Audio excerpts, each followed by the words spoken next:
Let's move on to the second kind of a promise, which isn't a contract. Here's how a court described it. It took place a long time ago. The judge found as facts that Keller gave Haldeman a check for $300.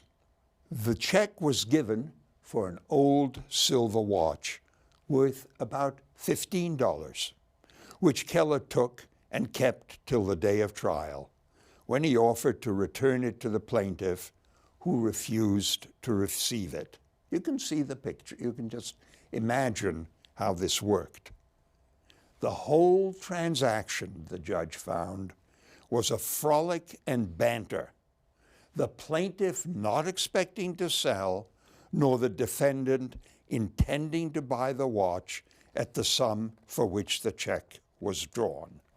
And the judge said, since this was a frolic and a banter, those are the words the court used, a frolic and a banter, probably a couple of drunks fooling around in a bar.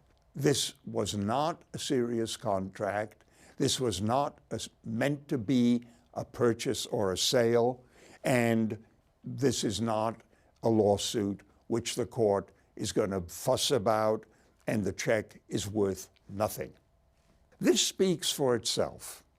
You know, if in either the invitation to dinner example or the $15 watch sold for $300, which by the way in those days was a lot of money, if any court would enforce that, the people would say, well, the law, to quote Dr. Johnson, is an ass.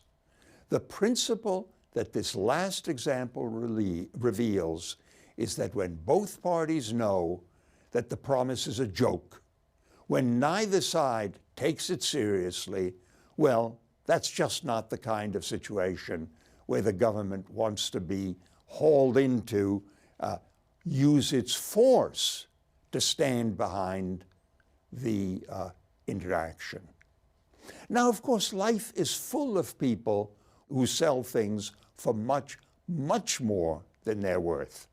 They give a check, and those checks are honored, and have to be honored, and should be honored, because it's up to you to decide how much you want to pay for a designer set of shoes or for a silly hat.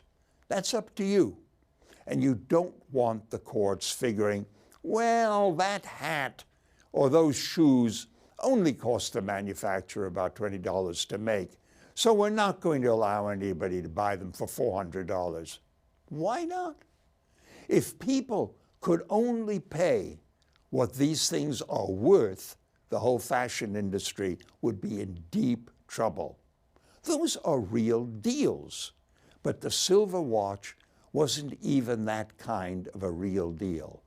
It was no deal at all. It was a frolic and a banter.